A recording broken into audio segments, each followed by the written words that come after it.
with the kind of chopping confidence only a trained chef could command. Ken Oswald and his crew make short work of a pile of potatoes.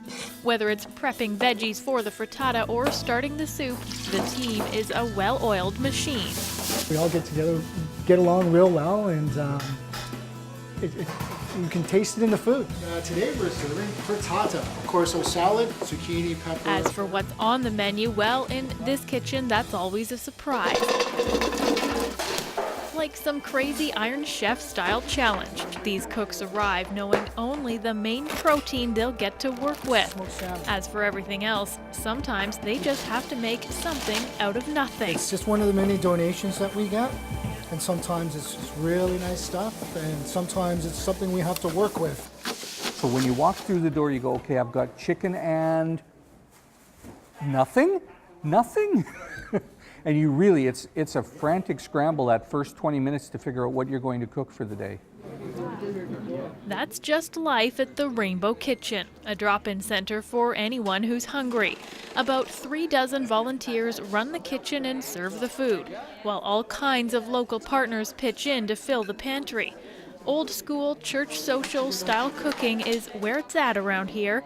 Familiar flavors that go a long way with the people who show up for a plate. It's fresh and it's just like you get at home, and that sense of caring, of family, really communicates and helps create a community amongst our clients here. The Rainbow Kitchen is located here in Esquimalt, and it's one of the few soup kitchens that operates outside of Victoria's downtown core. 5 churches from all different faiths work together to keep food on the table. Each church sends a team of volunteers here one day a week, and they cook a hot meal for at least 125 hungry people each weekday. The only requirement for to eat here is to be hungry. Nobody leaves with an empty stomach, that's for sure, but nobody's leaving with an empty heart either. That's because volunteers here help themselves to a plate and sit down with the people they've cooked for, chatting with them about their day, connecting them to support services, or just letting them know that there's a friendly face looking out for them.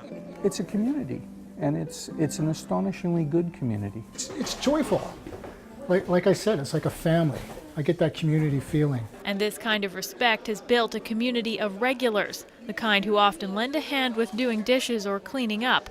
It's also what keeps any trouble or bad behavior to a bare minimum, leaving everyone with the feeling that this is a safe space. It's a little better for your self-esteem, you know, like you don't get people that are you here again, you know, like, or, you know, sit down over there or whatever.